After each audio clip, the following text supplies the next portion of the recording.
तेरो सपना तेरो मोबाइलको स्क्रिन भन्दा पनि सानो हुँदैछ अनि त भन्छ कि म जिन्दगीमा केही ठुलो गर्छु।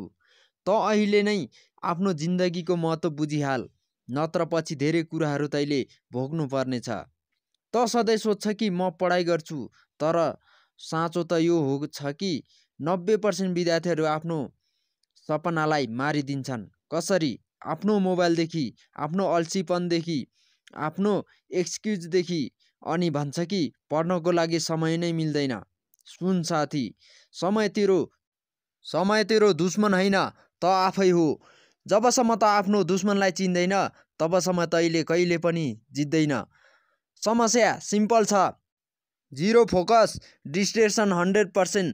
त जति नै इन्टेलिजेन्ट होस्, त जति नै राम्रो स्कुल या कलेज पढेको होस्, तर यदि तेरो कन्सन्ट्रेसन मर्यो भने यो सोच कि तिम्रो फ्युचर पनि मर्यो। आजकलको विद्यार्थीहरू पढाइदेखि भाग्दैन, पढ्न सुरु नै गर्दैन। अनि जब पढ्न सुरु गर्न थाल्छ, एकछिनपछि मोबाइल हेर्न सुरु गरिहाल्छ।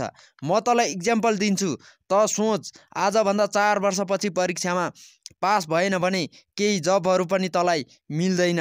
अनि जुन साथी आफूसँग पढ्थे उनीहरू त तँभन्दा पनि 100 गुणा अगाडि बढिसक्यो।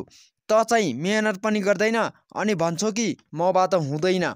सुन साथी, त अरूभन्दा 100 गुणा त छोड, 20 गुणा अगाडि बढेर त देखा। अनि अर्को कुरा सुन, यदि त पढ्नु छ त तिमी डिसिप्लिनमा पनि बस्नुपर्छ या बन्नुपर्छ। डिसिप्लिनको मतलब हो जुन काम तैँले गर्नु छ त्यो काम गर्नु छ त गर्नु छ, बस। त भित्र एउटा आगो हुनुपर्छ, अनि त्यो आगो जब जल्छ जब त आफ्नो दुःख बुझ्छ। आमा बुवाको दुःख बुझ, जसले धेरै दुःख गरेर तँलाई पढाउँदैछ। त आफै सोच, जब रिजल्ट आउँदैछ त तेरो नाम टप लिस्टमा हुन्छ, तेरो आमा बुवाको आँखामा धेरै खुसी देख्ने छस्। अनि त्यही हो तेरो असली जित।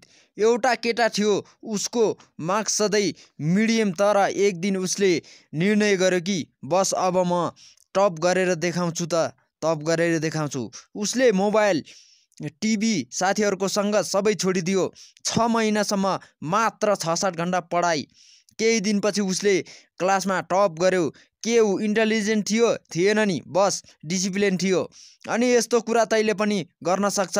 त जति पढ्नु छ पढ, जति मेहनत गर्नु छ गर, त्यसपछि तँलाई दुनियाँको कसैले पनि जित्न सक्दैन।